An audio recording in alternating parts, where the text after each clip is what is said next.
Good evening, everybody, and welcome to the latest episode of Fangs for the Fantasy, our weekly podcast where we discuss urban fantasy in all of its myriad forms, all through our social justice lens. And welcome to our last post before the winter holidays. So we will not be back again until January after this one. But until that time, you've still got one more episode of me, Paul, and Renee. Hello, Hello. Renee. Hello, Paul. We are, as ever, this holiday season, just trying to wedge our way through the many season finales which have been happening this December before our shows pick up whenever they do, because I'd like to say I can predict when they're going to start up again, but they're all on American television, which means I can't predict at all. You seem to do your scheduling quite randomly. So, shall we start with the originals? Okay. Um, Esther got what was coming to her, I suppose?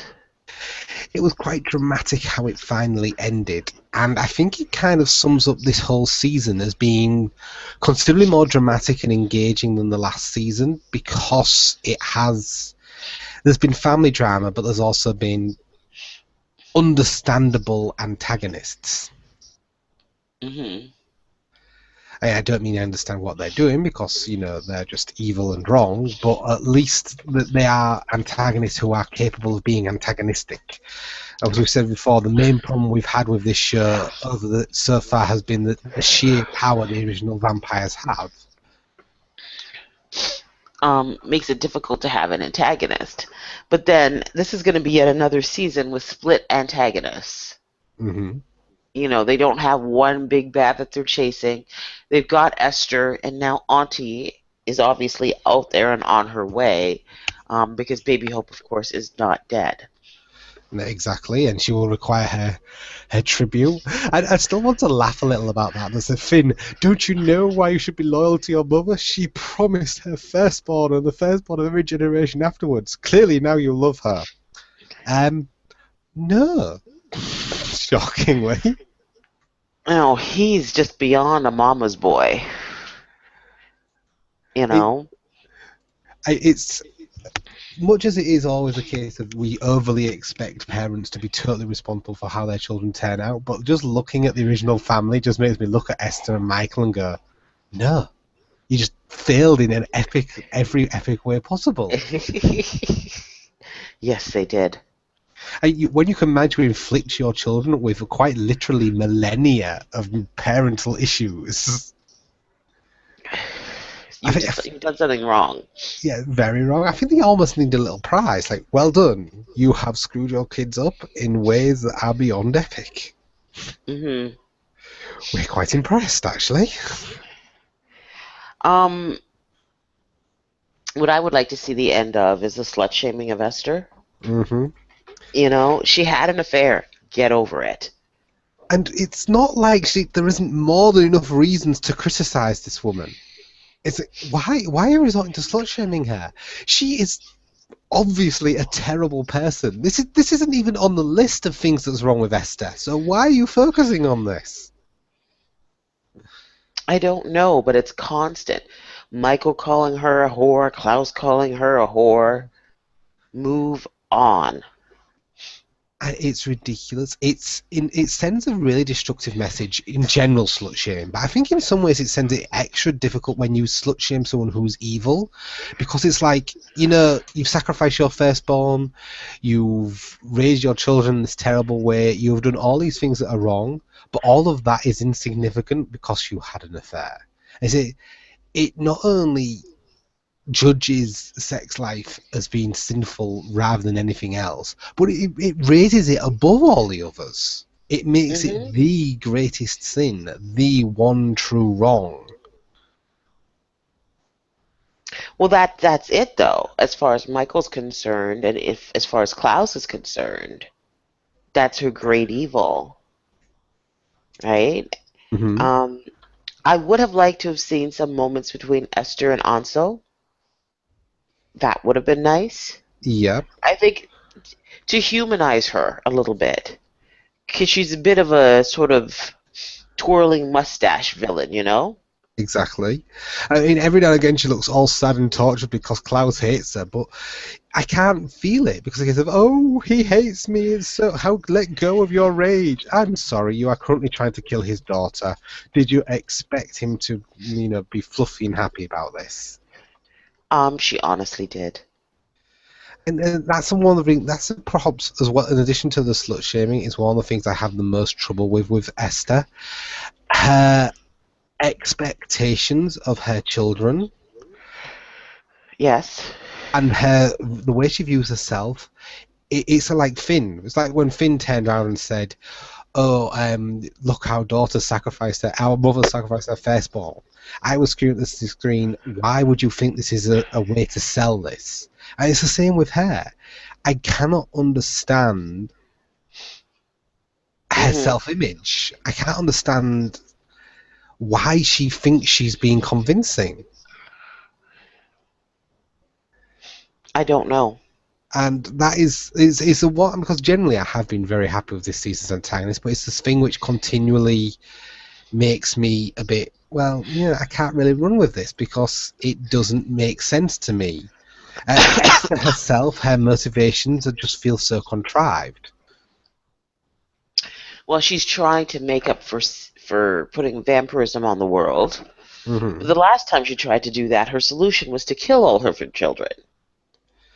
And it's You like, know, of course that happened on the Vampire Diaries, but if you followed the show over, it makes that whole "you're a slut" seem even more ridiculous. yeah, so you're a slut. Oh, and you tried to murder us all, including every vampire in the world today. Because let's remember, of course, that if you kill an original vampire, you kill their Hmm. entire line. Yes. So try to commit vast genocide. Oh, but you also slept around, you hussy. Well, not even Yes. really around with one other man, Yeah, with and one other man. oh my goodness, how very dare you! How very dare you? The very idea. I was shocked and appalled. And it doesn't work. But that's another thing as well with her motivations. She's outright tried to kill all of her children more than once. And I could if she'd have kept that same "you are evil and corrupted, I'm going to destroy you because I hate you." I could actually understand her motive better than this whole "I want to save you, my children." So, do you think you're being even slightly convincing? Well, save her children, and in the process, um, and the lives of um, five other humans, right? Mm-hmm. Including all the vampires. Yeah. But this is Esther's claiming some kind of strange moral high ground. Okay, so no, not really. Hmm. Yeah, and but I am slightly nitpicky when it comes to motivation because let's face it, when it comes to the Greater Vampire Diaries originals motivations, it's Hmm. actually quite stable compared to most of them. But it's a little shaky. A lot shaky. Yes, I was trying to be generous, but yes, a lot. Hmm. Yeah, most definitely a lot shaky. So, but that's when it comes to antagonists, that's my one little hiccup because otherwise I think it's actually been quite well done. I also think there's been some interesting things with like the werewolves who had, I mean, the Moonlight Rings give them a very good reason to follow the witches. Hmm. The motive, it's not just been a case of hey, just celebrate me. It's all kind of it's been fairly consistent. Like, there have been things which have kind of wasted, like hey, we're just going to bring in Ansel, for example, and then kill him off. Yes. But I, yeah, I, it should have. sorry, He should have been around longer. it would have made a much more of a point of him. It would have got a lot more effort out of him. You know, it was to give Klaus an episode of angst. Boom, you're dead. Hmm. They should have kept him around and instead killed off Davina. Oh, Davina should die. I am Davina should have certain. died last season. It should, there has to be a limit to how many times you can try to kill the evil, immortal, original vampire before he eats you. Well, that's it. Why does he still have such patience with her? hmm And this is something I'm going to have to complain about on both Vampire Diaries and Originals because this is driving me up the wall. I am sick of the witch shove. I am sick of whenever a witch threatens a vampire and we don't want the witch to die, the vampire chooses to lightly prod them or Mm-hmm. bite them or do anything other than snap their neck. Whenever a vampire has a beef with another vampire, they snap the neck. Quick, simple, done. Neck snap. Neck snap. That is how they've killed ever since the first episode of season 1 of Vampire Diaries. When a vampire is annoyed and wants to kill someone quickly, they snap the neck. But whenever they're up against a witch, which has the power to throw them against walls and do the annoying headache thing, they always Mm-hmm. go up to them and lightly prod them so they fall over. And it is annoying because it shows really shitty writing. And they did the same thing in Vampire Diaries with the travelers. They did the same thing with Kai. Enough with the vampire minor shove. It's silly. Apart from anything else, it should be actually quite difficult for a vampire to push someone gently enough not to break several bones. Yes. Particularly if they're an original. Exactly. And it should be, aha, we have got Finn in this church, but he can see us coming. Nope, Blair, snap. Oh, look, he's dead. Oh well. No loss. Mhm. And so but yeah, I'm trying to keep this positive because I actually am quite happy about originals this time. I just don't like Davina, and I'm losing my patience with everybody trusting Cole. I really am.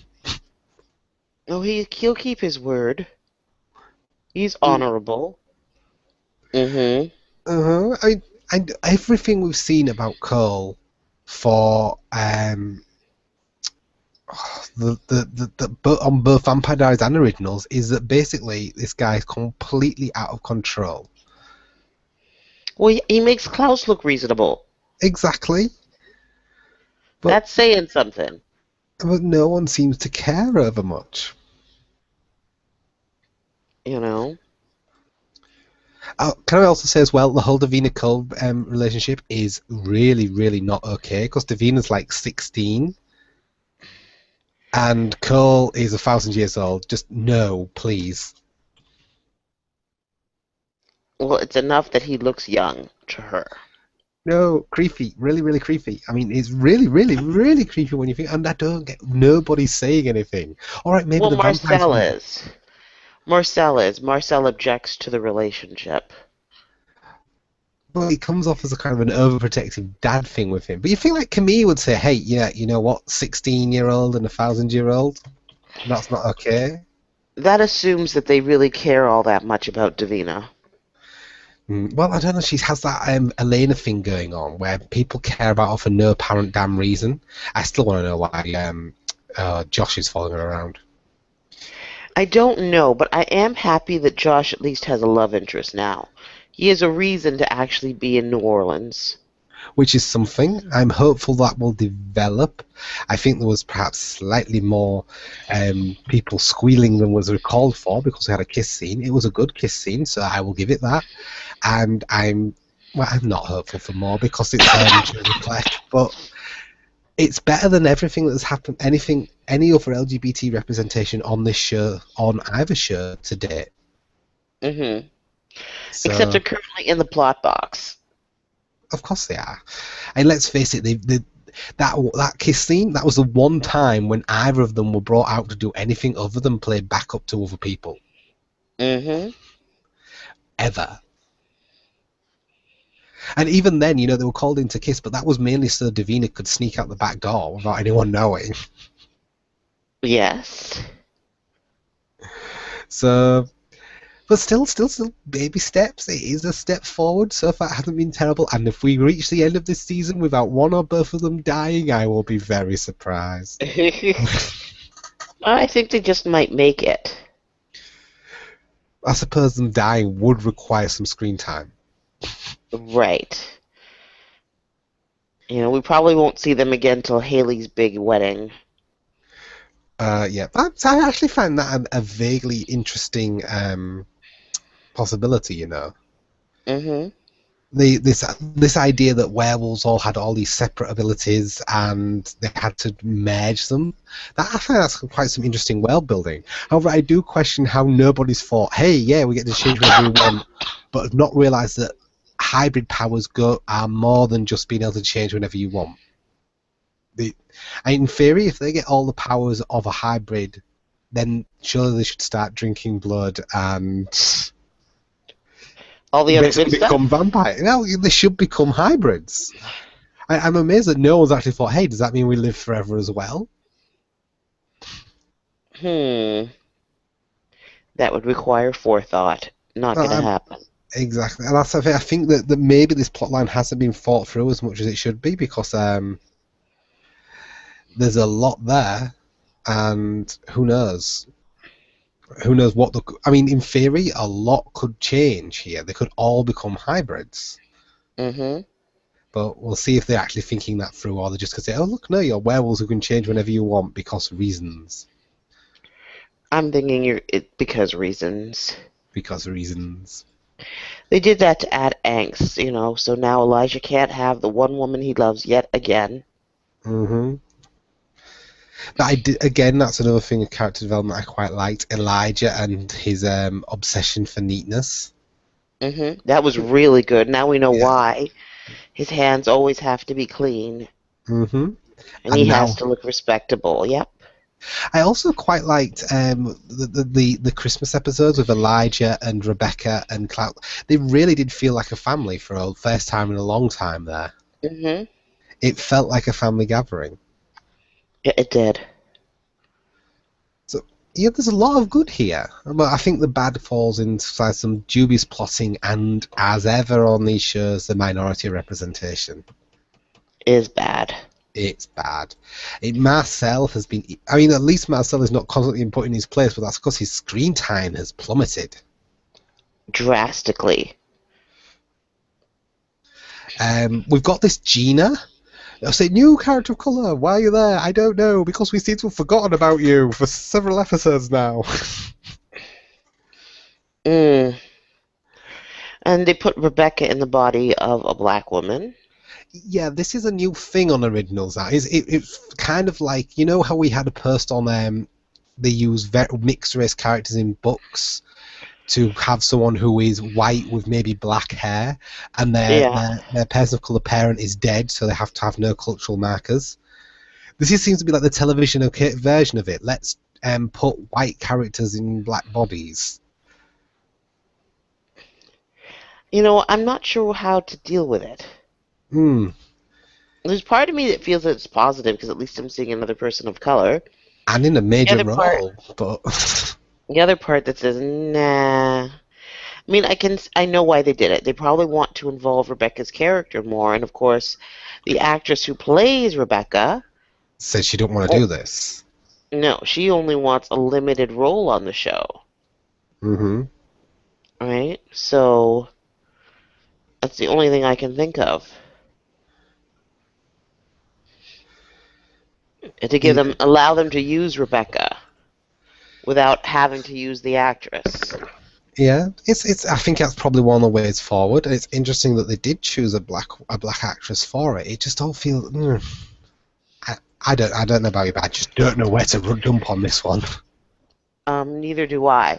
I do find it interesting that Esther went black, Finn went black, now Rebecca's black. Yeah, instead Cole's they're the doing only it a one lot. human who was white. Is white. What's up with that?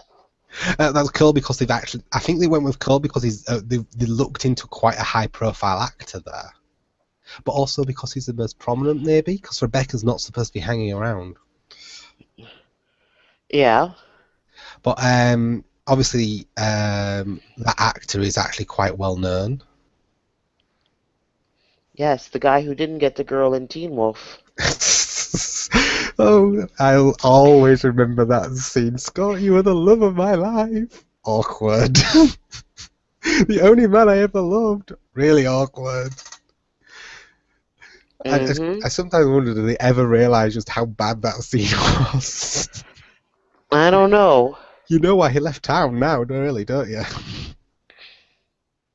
Couldn't win. But yeah, we've got it's an interesting thing because in theory it means we're getting more people of color in prominent positions in theory, but at the same Hmm. time, I mean, the people of color actors possessed by white people and the It feels confusion. off. Yeah, It feels off.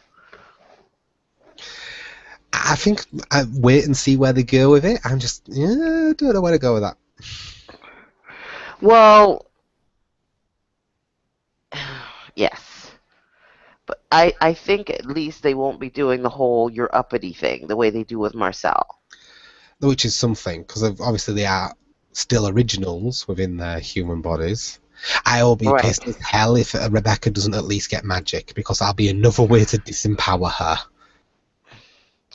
Well, what's wrong about this, of course, is Rebecca is trapped in a house now, waiting to be saved. Yeah, You know? Like, so really? she is always such the weakest original, always, and it's ludicrous. Mm-hmm. She always needs rescuing or protecting or something similar. I don't know what to think of it. Yeah, I think Originals has left me feeling this whole season finale is I'm dubious on many things, but there's nothing to outright condemn, and I'm curious about a lot more, which is probably my most positive feeling of any show at the moment. Mm-hmm. I can't think of anything Originals has done which is, I mean, there's plenty which is dubious, but there's no one case of, oh, come on, seriously? So, wait and see when it comes back. Do you have anything to add on the Originals? Nope, that's it. Then we can go to the sister show, Vampire Diaries. Oh, God. I think, first of all, I really do have to say, I do not care about all of this straight romance. I mean, Elena had her love triangle thing with guy whose name I've forgotten because he's no longer relevant. Oh, the human guy. Yeah, which we know was going to go nowhere. And then she, of course, is back to Damon for lots and lots of Elena Damon angst because, oh my god, haven't we had enough? Then there's Stefan and Caroline, and Stefan and the girl who Don't died in care. second. Don't Don't care. care. Then there's Tyler and Liv and Alaric and Joe. And who cares? Who cares so much?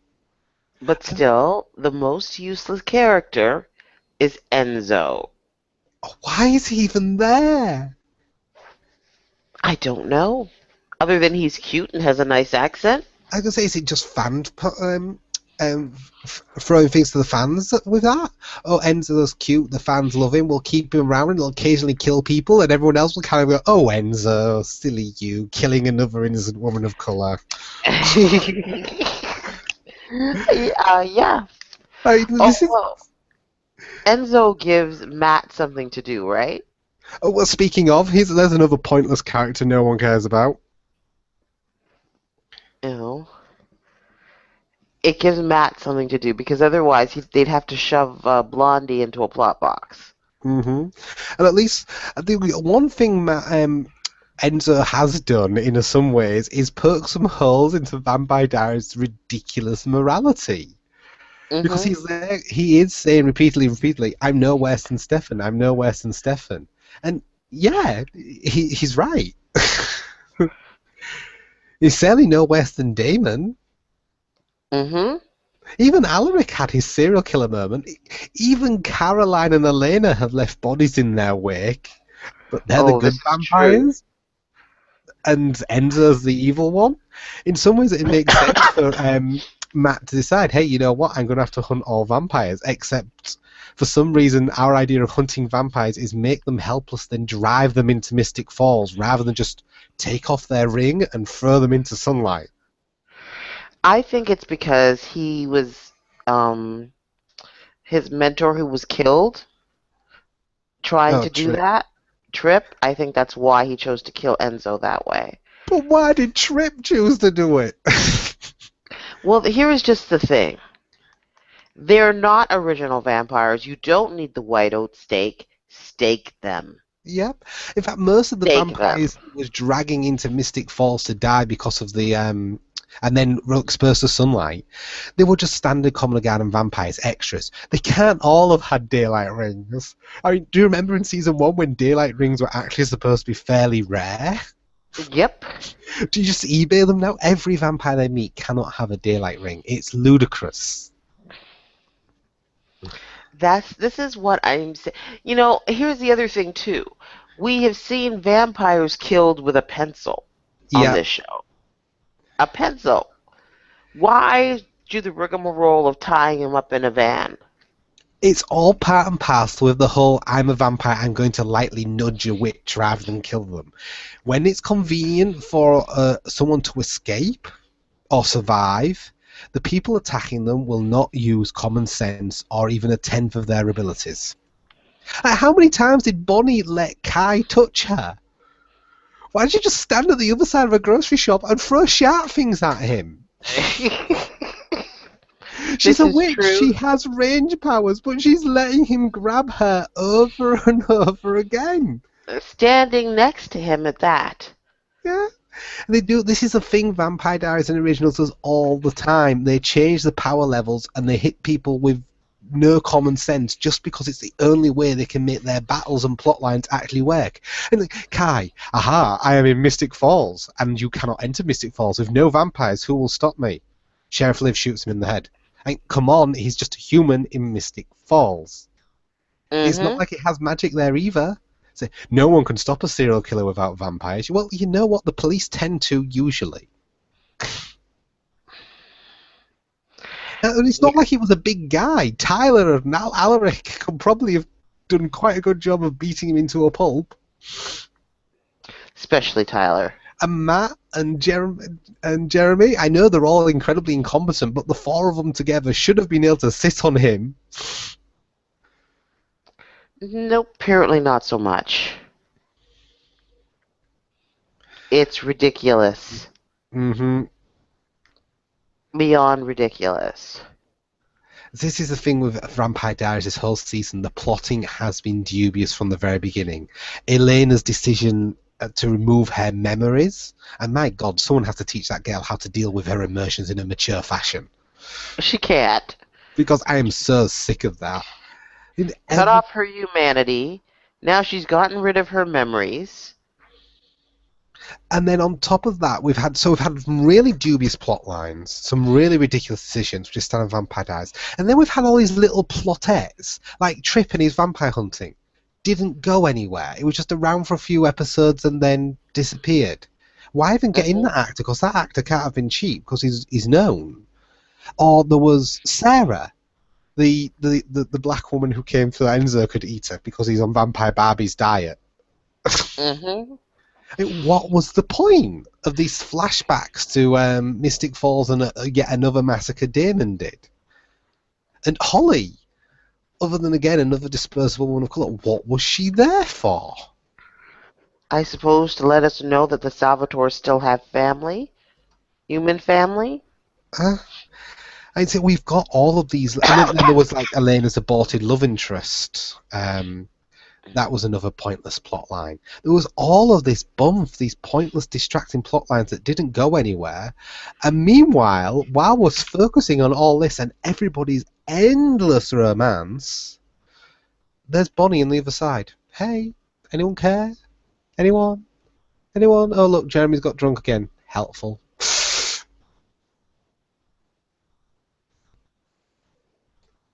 And I think that's what really struck me about this season is that they had a plot line, they had this major element of rescuing Bonnie and to a lesser extent Damon, though he did come back and decide to lie to drag it out more. And they didn't do it. They decided to focus on all these really pointless side quests and Elena all the time. It was really was. It was kind of terrible. Yes. And it was so distracted. It was insulting to Bonnie. I even hate the fact that Elena's so self-absorbed. It's like, you only wanted to come and get Bonnie back to get back in my good graces, Damon.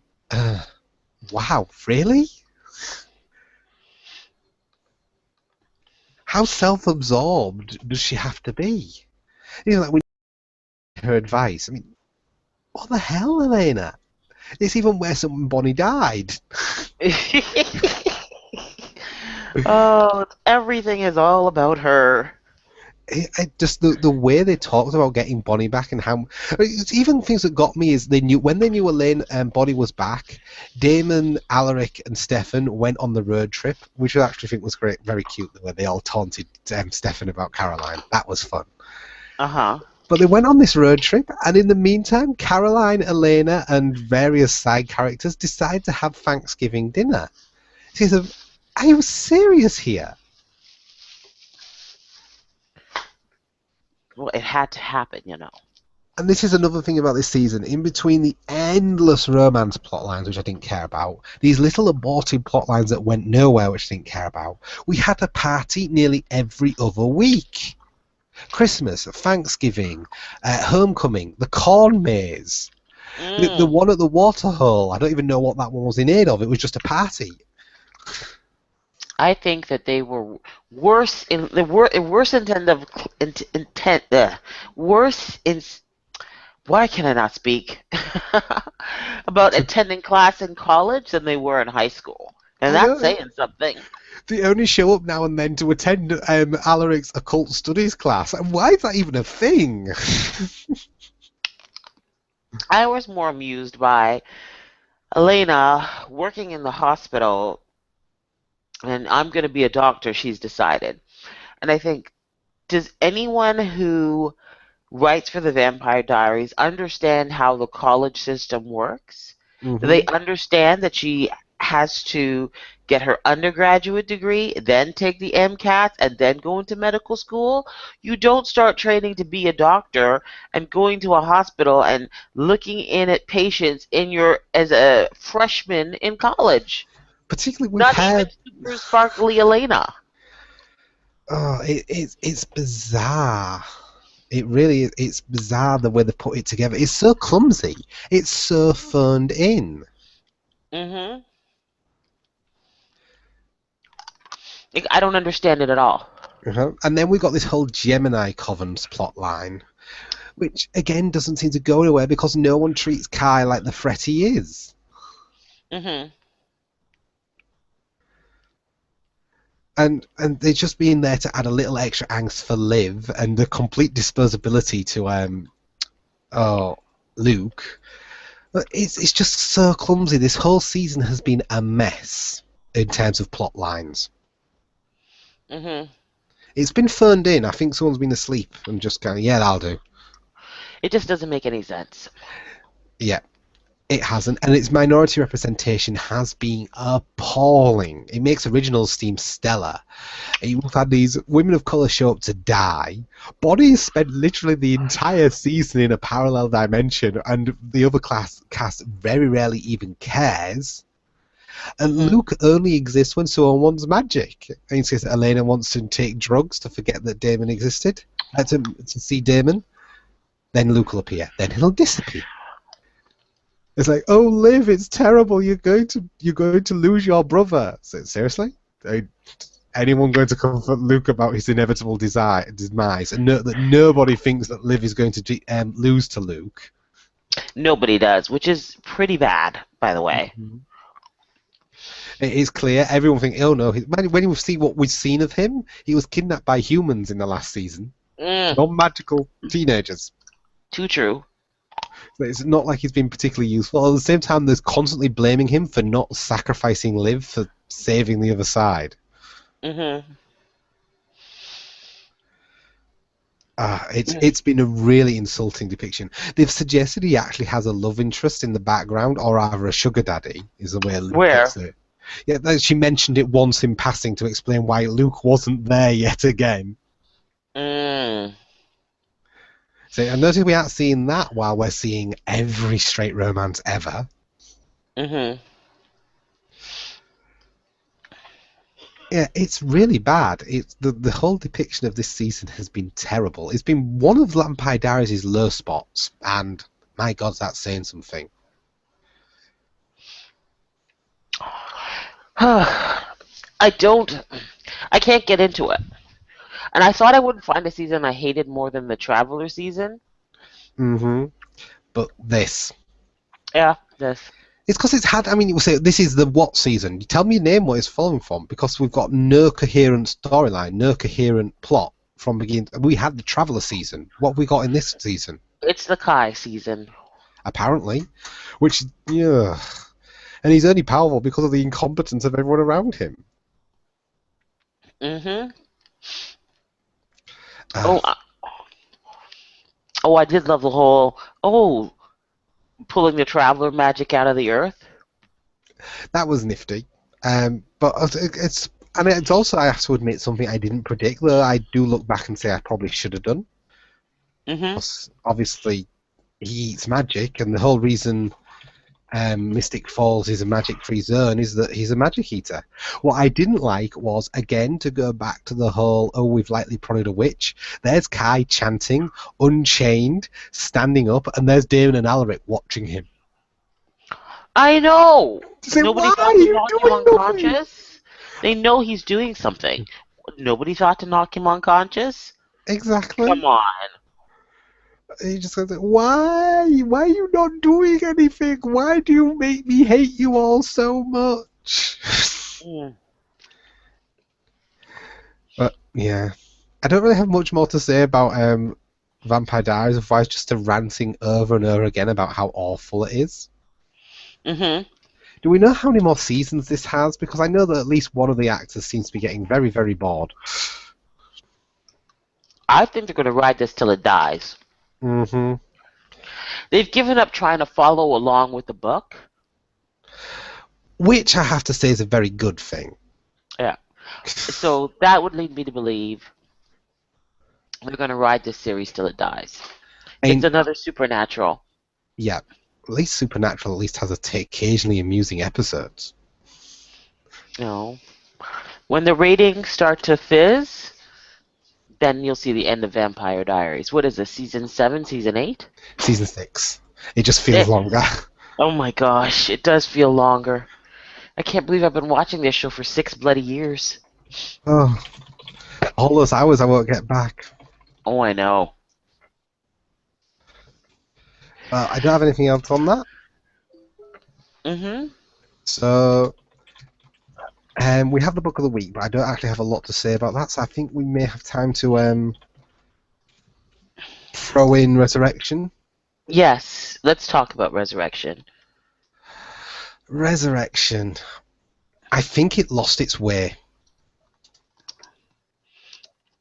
Um, I'm not as into it as I was the first season, and I think the reason I'm not as into it is because I expected some answers about the returned.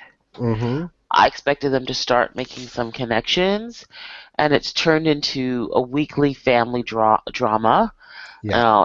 That came with some slut shaming Hmm. and an evil mommy who makes no sense that she's evil, by the way. Yeah. Um, and just stuff that just didn't make sense to me.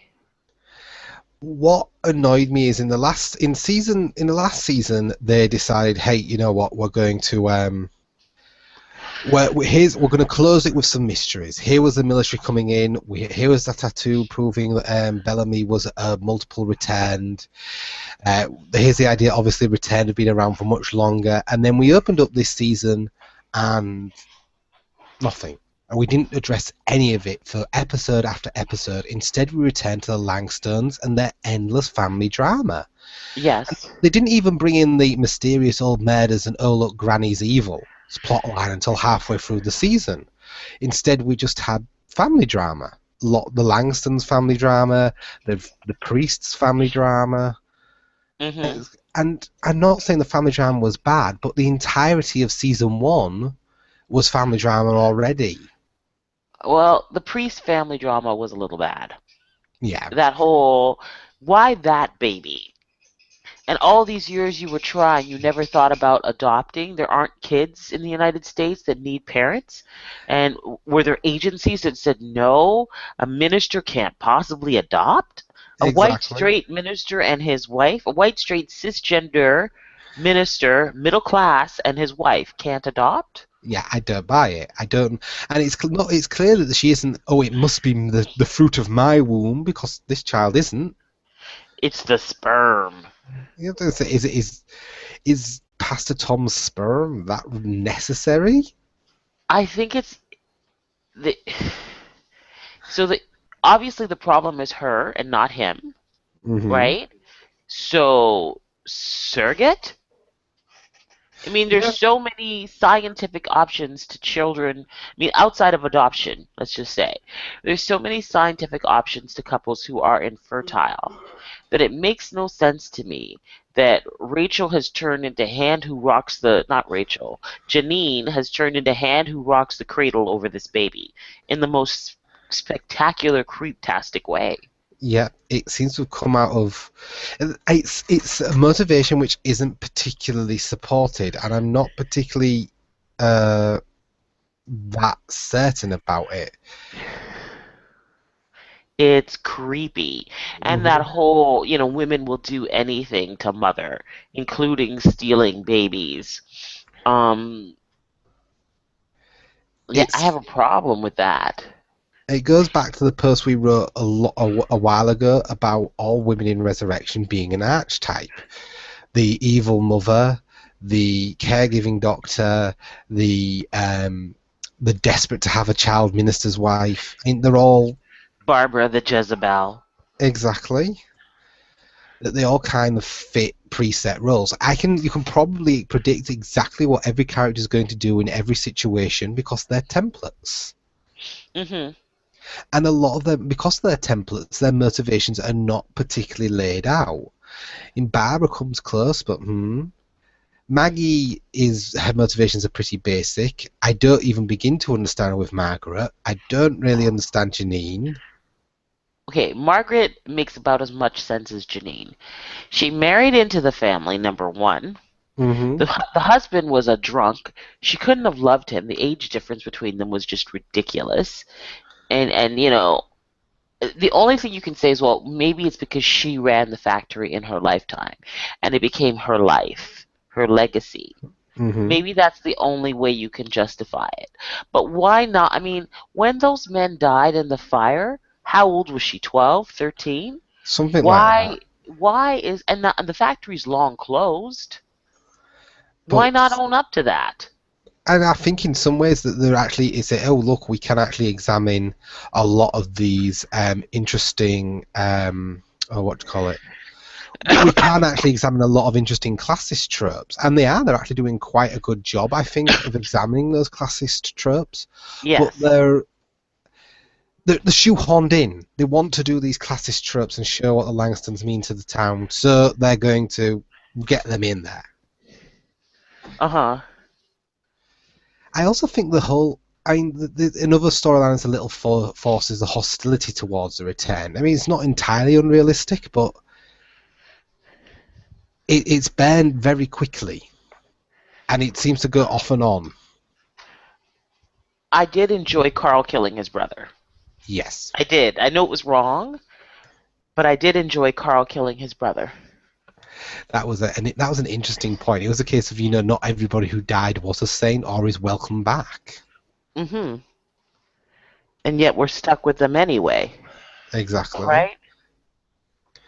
So it's an interesting addition. And but they, again with it they brought in new mysteries like the disease. I mean, what's happening with this disease? And it switched to Ray, but only to Ray. Is it because Ray is actually returned and we don't know? I mean, some explanations. Something. Make some connections to make people um, invest in the story. And I think it's not just us saying this because, looking at the cancellation bear, um, the ratings of the ratings have crashed. The ratings of Resurrection have crashed quite a lot, and it used to be a very popular show. Hmm. Well, because it made promises. If you, Here's the thing. People aren't going to fall for the lost bullshit anymore. By Hmm. lost, I'm talking about the whole idea that you can ask all these questions, set up all these mysteries, and then not go anywhere. Because you don't Exactly. really, you can't just wing it anymore because people put up with that bullshit and they're done. I think like So the. Sorry, go on. it's not a problem of setting up a mystery. It's a matter of not following through with said mystery. And family drama is very good. Family drama is fine. Family drama can sell a series, and if you're going to have a lot of family drama with these groups, that's great. But there wasn't enough material for more than one season of family drama, particularly if you're going to turn around and also throw in all these questions you're not going to answer. Well, it makes the show look confused. What is it really about? Yeah. Is it a family drama show? Is it a sci-fi show? What is it about? You can't have both, And you by know? throwing them all together quite clumsily, none of it, the mystery isn't investigated enough for me to invest in that, and the family drama of the Langstons just feels too distracting. Yeah. So yeah, it's confused. It didn't know what it wanted to be, and it didn't have enough material in either one of these plot lines to be worth watching, and so it just shoved them both together, and it wasn't enough. Oh, and I have to bring up the scene that irritated me the most. And this is Bellamy publicly admitting that he's a returned. And he stands Oh in yeah. front of the white guy and says, "Do I look different to you?" And I'm like, "You're shitting me, right?" Yeah, I looked at that scene and said, "Oh no, you didn't. Who wrote this?" Not only is he the black guy standing over the white guy saying, "Do I look different to you?" but he is literally the only black person in the entire town. He's the only black man within 100-mile radius. He said, "Do I look different to you? Am I different from anyone else in here?" Yes. Mm. Right? What is that? Oh, I mean, how can It's anyone look at that scene and not cringe? it's a problem because they've only ever brought up race, and that was once last season when they didn't like seeing Bellamy and Maggie together, some good old boys. Hmm. And since that one scene in season 1, race has never ever been an issue. They've all pretended it's not applied. Yeah, for some reason in this small hick town, it doesn't apply. And a town which has zero diversity at all. I mean, literally, I think there's like one woman who works in the library. Oh no, there's a black guy who I think owns the liquor store. We saw him in one episode, as I recall. So, but it's still not exactly the most integrated of towns. Oh God, no. Far from it. Yeah. Far from it. And so they haven't really thought it through. Again, I mean, I think that pretty much sums up Resurrection. They haven't thought it through. Anything, any part of it. It's like, oh, we got a hit. Now what? I don't know. Oh, That's what happened. That's what happened. it's like, what shit? We've got to do more? Oh, well, damn. Here, phone this in. You know, and like I said, I have no problem with the shows that ask questions and create mysteries, and you got to figure it out from week to week. But it's got to actually go somewhere, Hmm. right? Because nobody is interested in spinning their wheels when there are no answers forthcoming.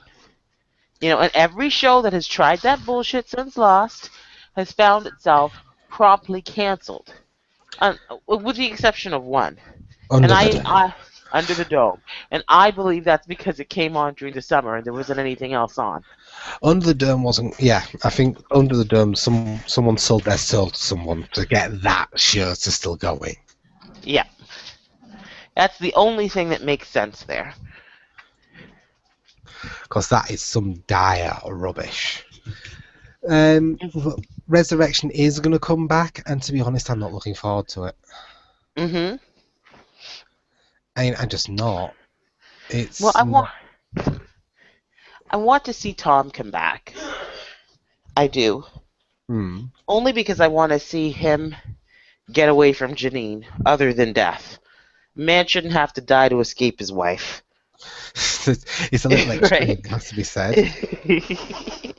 And he had really good reason to run from that one. Yeah, yeah. I think she's past the creepy barrier.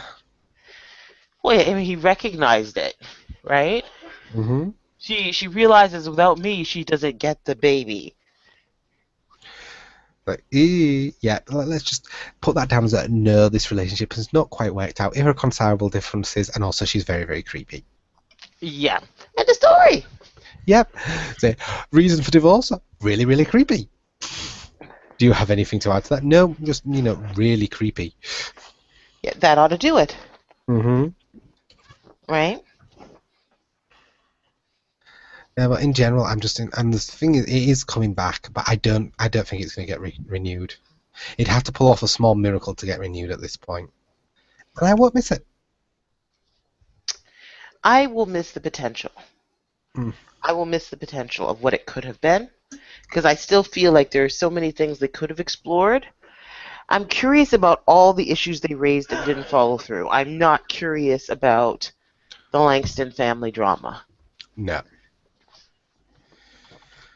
You know, that's what I'm curious about, and that if it does end up getting canceled, is what I'm going to be sad about.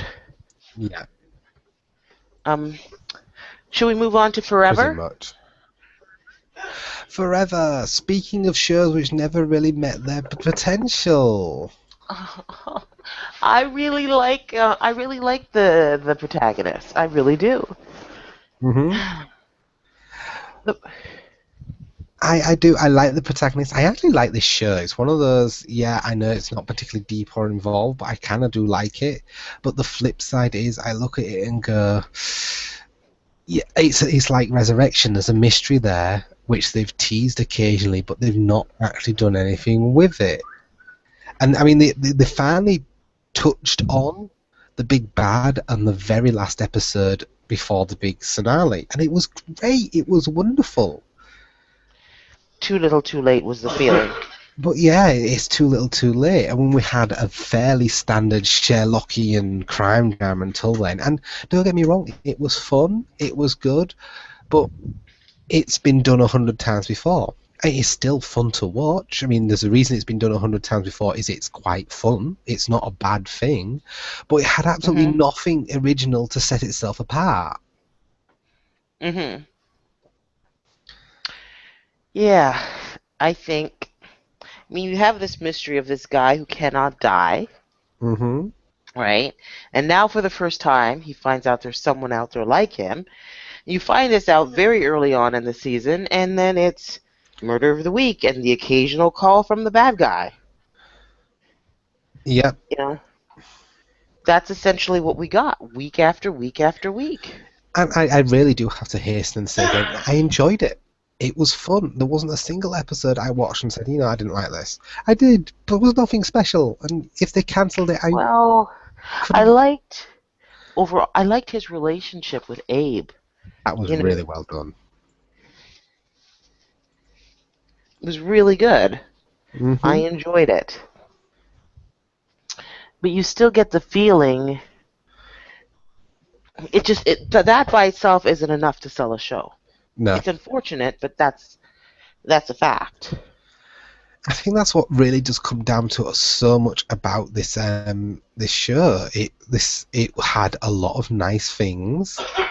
Really, it did. It was quite nice, but it never really had enough. It didn't have enough uniqueness. It didn't have enough elements.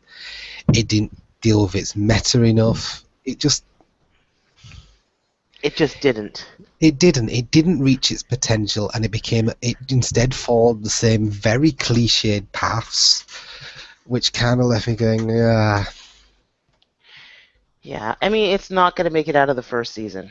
It's No, I don't not. think so. It's a classic kind of show that if it's on, you'll watch it.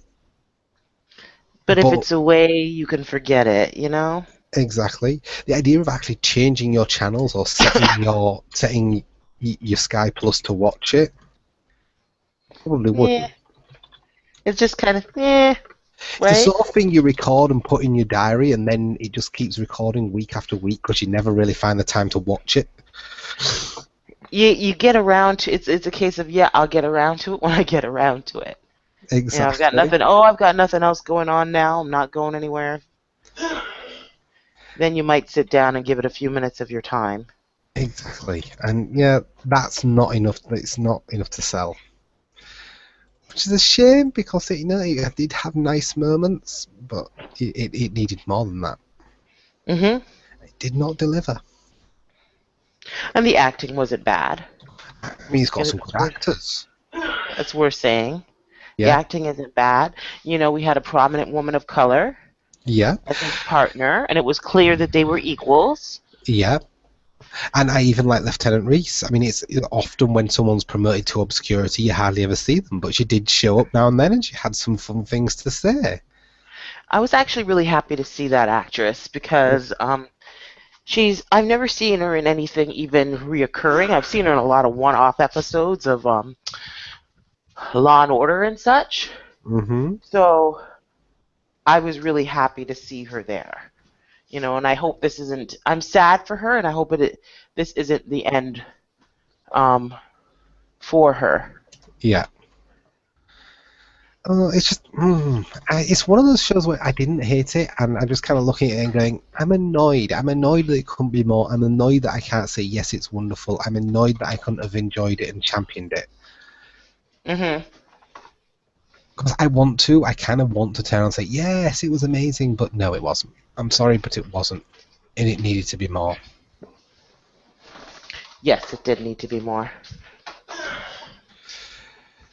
Unfortunately, and that's kind of all I can say about it. It was meh. Meh. Nice meh. Not bad meh, but meh. Still meh, Nevertheless. Yeah, right? exactly. Which is just sad, but such as it is. I don't have any much more to say about it. No, we should probably move on to the book of the week. Speaking of mares, Yes. Um, you go.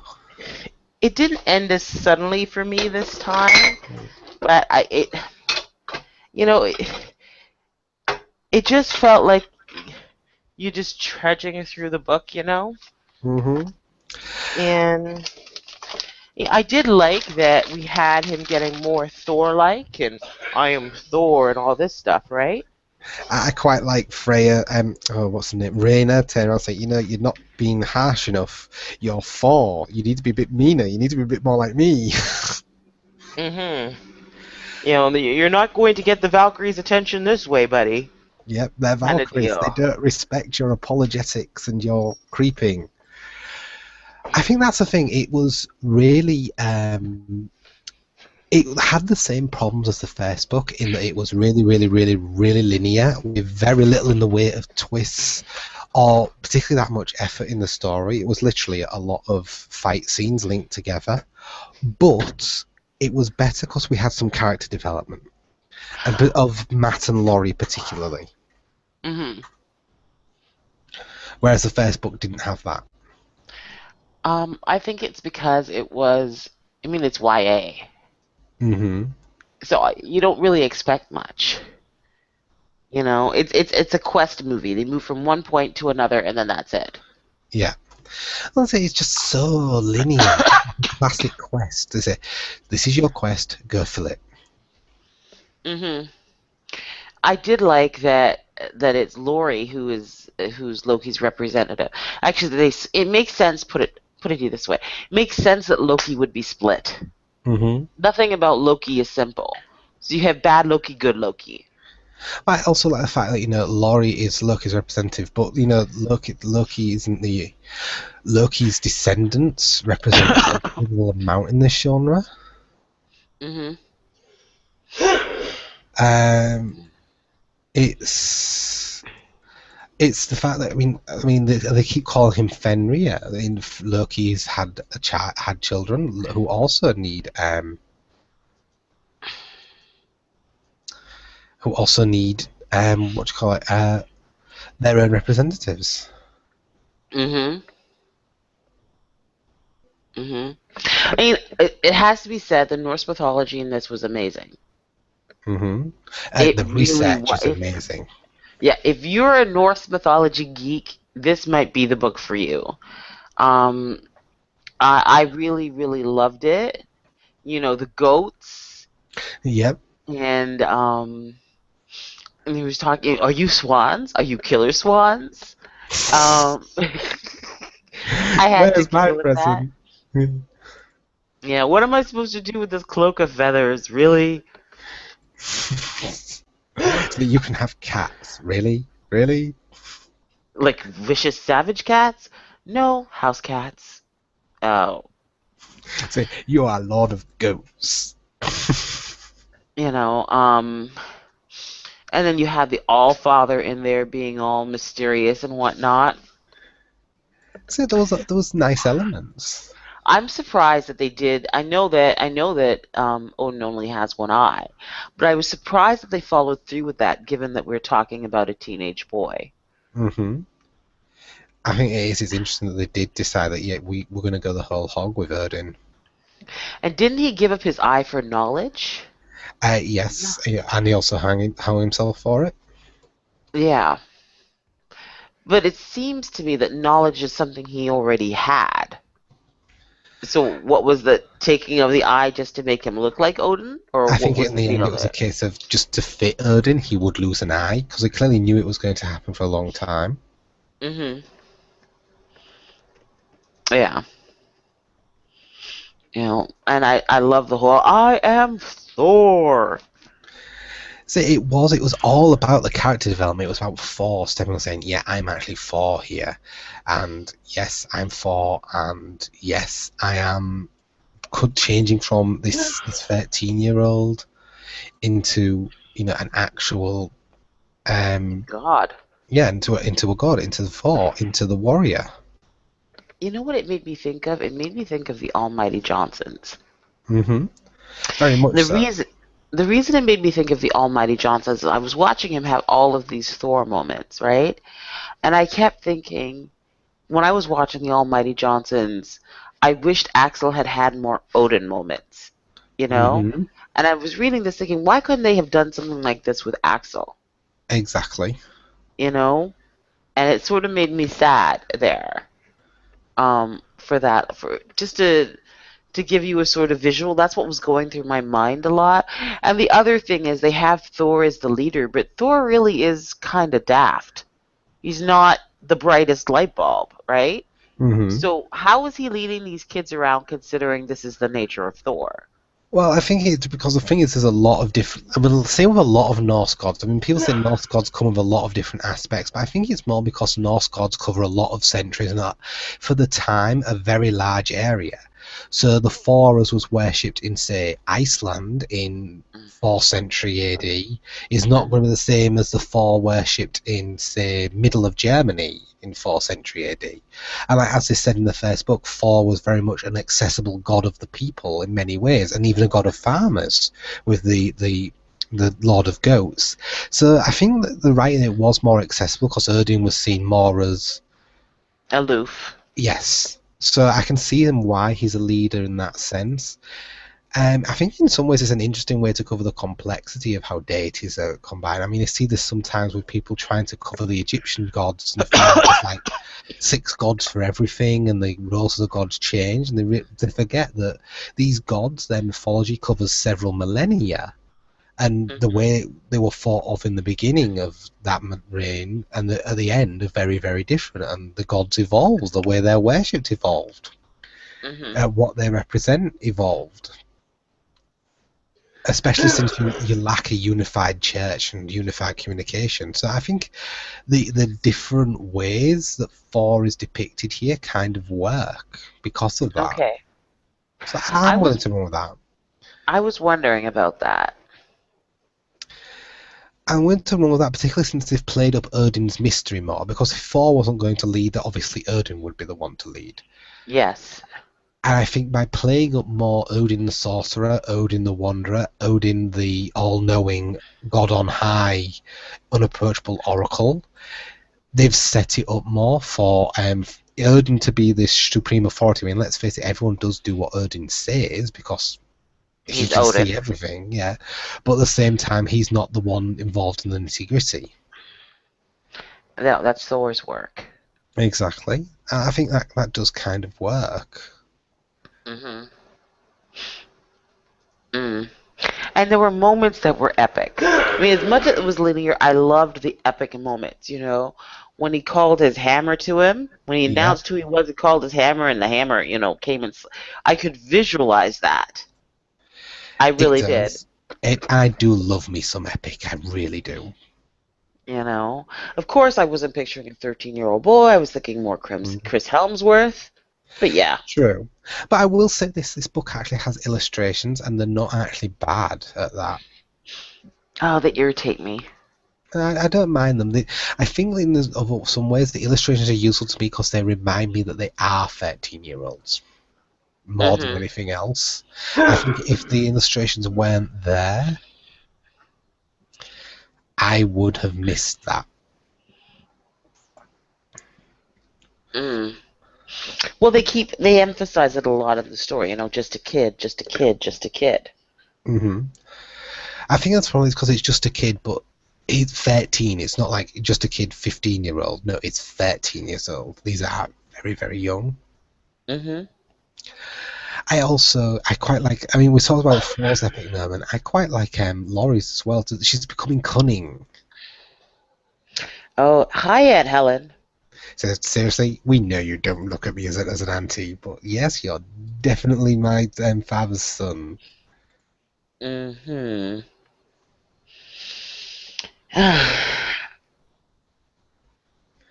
We'll see what happens there. Yeah, I like this book more than the first book, but at the same time, it wasn't exciting. It's one of those books where I didn't hate reading it, but if I'd put it down and stopped and didn't finish it, it wouldn't have bothered me. No, nor I. I can be honest about that. And like, I'm bringing up the moments of the story I really liked, Yeah. but they were bits and pieces of it more than anything else. More than I just liked Exactly. everything as a whole. It was generally blah, but with high points, Yes, I think that's fair. which I is think better than that's the fair. first book, which was generally blah. Well,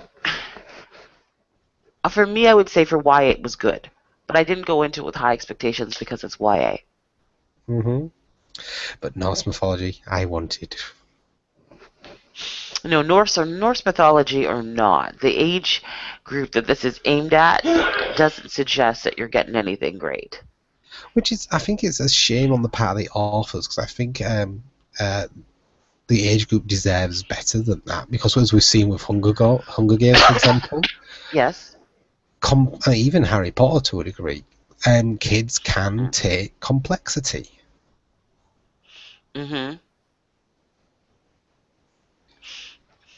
So you don't have to keep things simplistic. Well, um,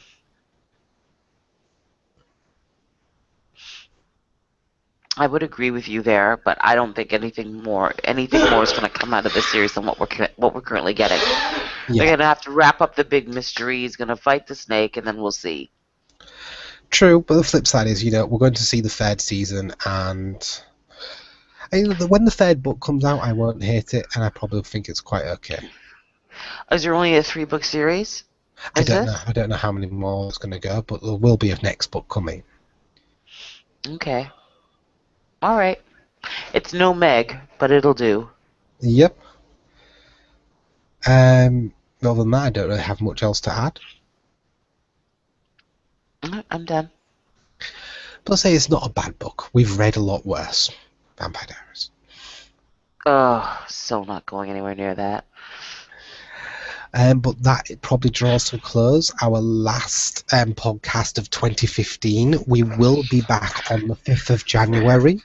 Um, When we come back, we will discuss any shows that have returned. If no shows have returned, which is frankly likely, we're still going to talk about Constantine. And Oh, I forgot about that. yeah, we, Yes. we have other shows to discuss, which we haven't quite covered yet. We will also be covering some shows over the holidays to catch us up on some things which have been pending. So we will have stuff to talk about. Our book of the week for the 5th of January is Hidden Legacy by Alona Andrews. This is a new series from her. I admit the cover does not look very appealing, but since I've read Alona Andrews and she's awesome, and even she seems to be somewhat bemused by the cover, I'm willing to run on this one. Well, if it's bad, it's your fault. Just saying. If it's bad, I blame the publishers. Or booze, or Oh, something no, else. no, no, no. You, sir, are to blame. Her other series is awesome, and all right thinking people agree. Mm-hmm. So we will be back with that on the 5th of January, and if nothing else, we are following the Librarians, and we are also following the new season of Lost Girl and the new season of Atlantis. So we've got quite a lot to digest even then. Other than that, I hope everybody has a happy holidays. I hope you don't have Canadian amounts of snow, unless you live in Canada. No, it's actually quite warm. For Canada, that means that their breath's only freezing when they breathe rather than encasing their face. Whatever. Have a happy holiday, everybody. Yep, eat, drink, and be merry, then eat and drink some more. Don't deep fry your turkey, but No, make sure it's God, cooked. no. Why would you do that? Americans. Americans. And on that disparaging note, we shall leave you and see you all in the new year. See you in 2015, guys. Until then, the blog will be updated on a semi-regular basis with little breaks for when we're far too drunk to do anything coherent, except All right. swear randomly at Elena. Happy holidays. Happy holidays and goodbye. Bye.